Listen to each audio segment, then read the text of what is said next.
Tapi posisinya kayak tadi tuh, si kakak tua udah di dalam botol. Udah terjadi. Atau mungkin udah di dalam kotak yang sangat-sangat tidak hewani. Tapi apakah praktiknya seperti itu atau justru muncul yang ilegal yang kecil-kecil gitu? Hewan liar itu bener-beneran nggak bisa di kandang gitu. Karena itu mengubah, ya tadi kita ngomongin soal orang Jawa, instingnya hilang.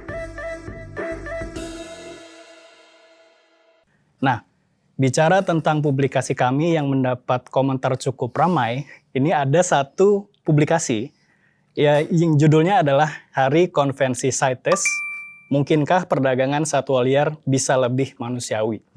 Di Instagram, postingan ini sudah mendapatkan komentar sekitar 600 lebih, bahkan sampai hari ini tuh masih ada notifikasi yang masuk.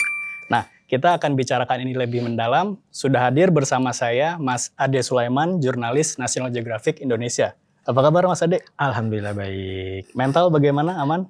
Ya, saya cuman sibuk aja notif kan muncul terus. Notifnya muncul terus. Jadi di sini kalau sobat yang mengikuti tahu ini adalah membahas tentang perdagangan satwa liar. Betul. Yang mana adalah isu yang cukup menarik dan kontroversial dan sensitif juga. Mungkin Mas Ade bisa menjelaskan secara singkat premis dari artikel ini yang dipublikasikan juga di sosmed kita kepada sahabat-sahabat yang mungkin agak-agak lupa nih. Ya, oke. Ya, jadi itu tuh diposting tanggal 6 Maret ya, sekitar 1 bulan lalu. Jadi di situ tuh ada hari peringatan dari CITES itu karena peringatan konvensinya dia lah gitu. CITES itu apa sih Mas? CITES itu adalah Convention International Trade of Endangered Species. Jadi sebenarnya si CITES ini itu dibuat karena beberapa negara tuh berpikir bahwa perdagangan satwa liar itu sebenarnya pada dasarnya sulit untuk dihentikan. Sama sekali. Kalau misalnya berharap itu semua orang tentu saja semua orang yang saya pikir cukup bijak berpikir bahwa harusnya tidak ada yang namanya perdagangan satwa liar. Iya, karena satwa liar itu memang berbeda dengan hewan domestik atau hewan ternak gitu. Betul, gitu. Mereka ya sudah harusnya di alam saja. Harusnya di alam saja. Ya mereka harus kalau memang hidupnya di hutan ya di hutan, hidupnya di laut ya di laut, ya di gunung ya di gunung. Seperti itu kan gitu. Tapi kemudian mereka berpikir bahwa sebenarnya tidak bisa nih si perdagangan hewan satwa liar itu ditutup sama sekali, itu nggak mungkin sebenarnya. Tidak bisa karena apakah memang demand-nya ada? Betul, karena pada akhirnya kan balik lagi kita ketika ngomongin prinsip ekonomi pasar kan ada supply ada demand ya. Ketika misalnya demand-nya ada ya gimana gitu ya. Contohnya apa tuh Mas? Apakah hanya untuk dipelihara sebagai piaraan di rumah atau untuk peragaan atau mungkin untuk riset gitu? Kalau sampai saat ini sih kebanyakan mereka untuk dikoleksi ya, menjadi hewan yang mereka pelihara di rumah. Betul. Ya. Karena kalau seingatku yang namanya kalau misalnya untuk riset, untuk kalau istilahnya kan ada hewan percobaan atau segala macam kan biasanya kan itu ada kayak tikus atau segala macam ya. Mereka menghindari hewan-hewan yang memang termasuk di satwa liar atau endangered ini. Nah, karena memang pada akhirnya dianggap tidak bisa diberhentikan, kemudian akhirnya ya udahlah kita atur aja gitu ya. Gitu. Mungkin mirip lah kalau kawan-kawan melihat ada di obat-obatan yang tertentu gitu ya, yang tidak bisa untuk dihentikan sama sekali, beberapa negara dilegalkan, tapi diatur secara ketat, kayak gitu kan. Nah, si CITES pun berpikir demikian untuk satwa liar ini. Gitu. Makanya kalau kawan-kawan baca di situ judulnya adalah mungkinkah satwa liar perdagangan satwa liar itu lebih manusiawi? Sebenarnya posisinya kami di National Geographic itu tidak pro terhadap perdagangan satwa liar. Gitu kan? Ini yang perlu dijelaskan. Betul. Karena banyak sekali yang mungkin cukup ke-trigger dengan judulnya tuh Mas. Betul. Karena sebenarnya justru kita mempertanyakan CITES ini sendiri gitu. Kita mempertanyakan bahwa mereka tuh mencoba untuk mengatur perdagangan satwa liar ini, tapi karena mereka berharap bisa lebih manusiawi. Sebenarnya bukan manusiawi, mungkin lebih hewani, lebih tepatnya kali ya. Itu aku menggunakan kata manusiawi karena aku mengutip artikel di nationalgeographic.com. Itu aku lupa humanize atau apa gitu. Jadi ya udah aku menerjemahkan jadi sekali ya. Betul, akhirnya menerjemahkan jadi manusiawi. Tujuannya itu gitu, tapi akhirnya muncul pertanyaan bahwa memang bisa ya mereka tuh dihewanikan, dimanusiakan gitu. Karena kan pada akhirnya kalau kita lihat gitu, karena mungkin pertanyaannya adalah mereka tuh muncul bahwa kan kita nemuin ya ada beberapa perdagangan. Kalau di fotonya aja deh lihat paling gampang. Ada kakak tua, mungkin nanti di-insert oleh tim-tim video. Ada kakak tua dimasukkan ke dalam botol. untuk diselundupkan, untuk dijual. Wah itu sakit hati banget sih memang sih. Kalau baca-baca komentar di situ, aku setuju bahwa manusia itu adalah makhluk hidup atau mungkin ciptaan paling kejam lah atau paling apa, itu aku setuju sih dengan itu. Bahwa sedih banget ngelihat kayak gitu. Dan akhirnya muncul pertanyaan adalah apakah perdagangan hewan itu bisa lebih manusiawi atau mungkin lebih hewani agar tidak seperti itu kejadiannya. Untuk mencegah terjadinya praktik-praktik yang seperti itu. Betul, Seperti yang hewan dicontohkan di gambar itu ya. atau mungkin dimasukin kotak, dimasukin apalah segala macam gitu.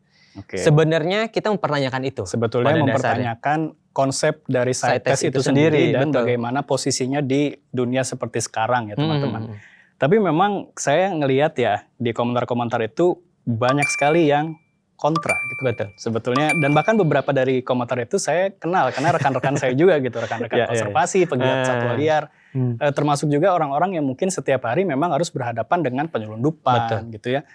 Nah, sebetulnya kalau saya dengarkan penjelasannya Mas Ade dan juga mungkin saya telusuri gitu ya kondisi sekarang. Jadi sebetulnya memang satwa liar itu adalah spesies yang harusnya ada di alam. Itu kita tidak mempertanyakan itu ya.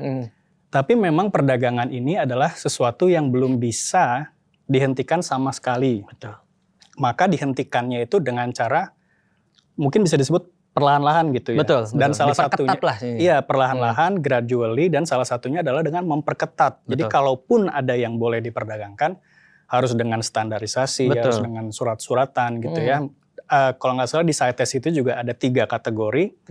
Appendix 1, 2, 3 gitu ya. Dan kalau yang 1 itu kalau saya tidak salah ya, itu off limits. Jadi memang tidak boleh diperdagangkan sama sekali. Kecuali untuk keperluan yang mendesak sekali ya, misalkan ya memang untuk memperbanyak spesies itu, misalkan orang hutan atau harimau Sumatera atau gitu ya. apa namanya badak gitu atau kan. Badak gitu. Memang itu sering terjadi dan untuk kasus badak Sumatera terjadi juga. Jadi ada sempat dikembangbiakan di luar negeri, kemudian dikembalikan lagi gitu. Tapi ini ada beberapa poin yang mirip-mirip dan intinya sama, Mas. Jadi sahabat-sahabat itu mengatakan bahwa tidak bisa gitu loh. Mau semanusiawi apapun namanya kalau perdagangan satwa itu pasti tetap ada yang tidak manusiawinya, aspek-aspek yang tidak manusiawi. Seperti misalkan pun kita bisa memperdagangkan dia dengan satu dan lain cara yang sejelas mungkin, sumbernya dari mana, tidak diambil dari alam, kemudian ditempatkan di tempat yang baik, tapi pada dasarnya dari sisi animal welfare dulu. Misalkan kita memelihara harimau, atau orang utan kah, atau kera kah, atau burung kah yang harusnya mereka itu setiap hari berkelana ratusan kilometer ditaruh di satu kandang, akan muncul yang namanya zookosis gitu. Zookosis itu kan ya penyakit kejiwaannya di satwa gitu ya. Jadi memang bagaimana tuh kita mempertanyakan hal ini sebagai praktik tuh bagaimana? Sama bukan hanya dari praktik pengetatannya, karena kan yang dipermasalahkan di artikelku yang kemudian akhirnya dia dijadikan apa namanya karosel di Instagram itu adalah posisi CITES ini dianggap kayak mirip dengan polisi Bollywood.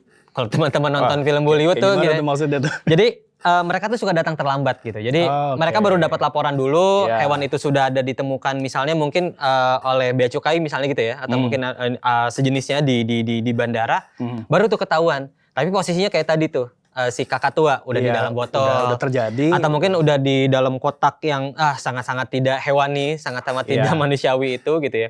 Dan itu yang akhirnya dipertanyakan gitu. Kalau CITES memang berniat untuk mengatur ini, bagaimana gitu cara mengaturnya, dan boleh nggak itu tuh benar-benar bersifatnya benar-benar preemptif gitu ya, benar-benar menjaga sebelum terjadinya penyelundupan segala macam gitu. Karena yang sering muncul itu gitu komentar-komentarnya gitu. Udah gitu ada juga kasus di mana penjualan, aku lupa di Amerika atau di LA atau di mana gitu. Jadi ada penjualan tuh di dalam satu kontainer atau apa, mereka ditumpuk tuh. Si hewan itu aku lupa hewannya apa, nanti coba dicek lagi di postinganku itu. Nah, klaimnya dari beberapa dari CITES itu adalah bilang ini tuh cuman satu dari beberapa, gitu. Sementara bagi beberapa apa istilahnya animal defender atau sejenisnya itu pegiat satwa lah gitu, mereka bilang enggak, ini tuh bukan satu dari 1000 gitu, tapi ini tuh satu dari 10 atau mungkin satu dari berapa 2 gitu. Ini tuh banyak penyelundupan seperti ini gitu. Gitu. Jadi pada akhirnya kan memunculkan pertanyaan gitu. CITES tuh mau ngatur ini. Tapi bisa nggak ngaturnya gitu.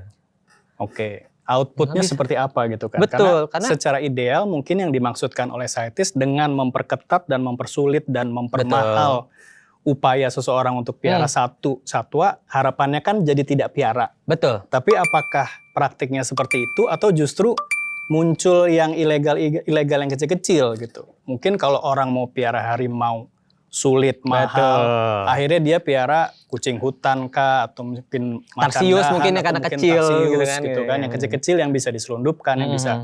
Karena sampai sekarang pun masih ada pasar-pasar ilegal dan ya tidak mungkin di kota-kota besar seperti kita gitu, seperti Jakarta. Oke, yang menarik itu ada sebenarnya dari ada dua kutipan yang menarik, dua pandangan yang menarik menurutku. Pertama dari Will Travers dari Born Free Foundation, yaitu dia menyatakan bahwa perlu jaringan ahli itu benar-benar siap dan itu disebar sebanyak mungkin. Kalau emang tujuannya untuk mengatur seketat mungkin perdagangan satwa liar ini. Tapi menurut aku dari Peter Nice dari Wild Aid itu malah lebih menarik. Karena dia bilang bahwa sebenarnya ya udah kalau memang masih mau perdagangan satwa liar gitu ya, boleh dilakukan tapi hewan-hewan satwa liar yang sudah masuk ke dalam penangkaran. Jadi bukan satwa liar yang ngambil dari alam. Ya. Nah, tapi itu menimbulkan pertanyaan lagi. Di penangkaran itu mereka sejahtera juga apa tidak? Nah, itu dia teman-teman. Karena sebetulnya saya juga ada di sisinya sahabat Nadio gitu. Saya kalau bisa komen, saya pengen komen gitu. Kalau kita bicara satwa yang sudah ditangkarkan gitu.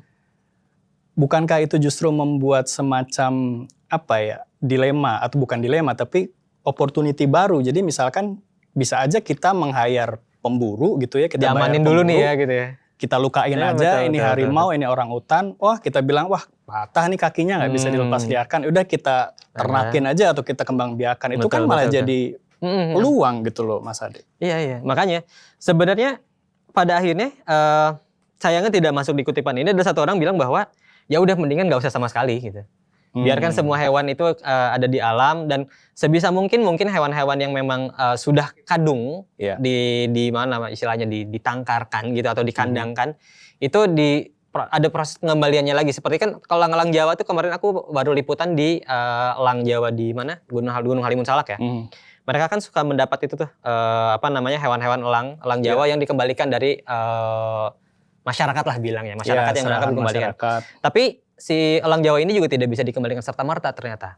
Karena ketika mereka di kandang, mereka itu kemampuan untuk berburunya, insting untuk mencari mangsanya, terhabituasi. Insting untuk kabur dari atau mungkin bertarung terhadap kompetitornya itu jadi sulit gitu. Terganggu. Jadi tapi menurut aku itu adalah suatu langkah yang bagus gitu, walaupun mereka harus menunggu sampai 6 bulan sampai 1 tahun untuk bisa mengembalikan itu jauh lebih baik dibandingkan ya udah mereka tetap diperdagangkan, masukin kandang lagi, diperdagangkan, masukin lagi ke rumah gitu ya. Karena kalau kita lihat dari sisi ekosistem ya Mas Ade, memang alam itu kan juga butuh satwa liar. Betul. Jadi walaupun satwa kan? yang dijual itu adalah hasil breeding, betul, tetap artinya ada populasi satwa yang di luar alam gitu loh. Dan ini sejalan juga dengan komentar-komentar beberapa sahabat gitu ya. Ada yang menyatakan bahwa intinya sebetulnya itu bukan perdagangannya yang bisa manusiawi atau tidak, tapi bisa nggak sih perdagangan ini mencegah eksploitasi atau perdagangan ilegal. Dan sepertinya sampai sekarang kan itu juga masih challenging gitu loh, masih belum bisa dicapai juga gitu ya teman-teman. Nah ini juga sahabat-sahabat tuh banyak sekali yang komentar minta intinya tuh sama, jadi stop aja perdagangannya, jangan diperhalus, jangan diperketat, jangan dikasih celah, ya udah stop berhenti aja. Sama sekali kan? Berhenti sama sekali aja, cold feet aja gitu ibaratnya kan, jangan kasih celah gitu. Menariknya adalah mungkin ya sahabat, bagaimana kita melihat perdagangan satwa ini adalah bukan urusan boleh atau tidak boleh gitu.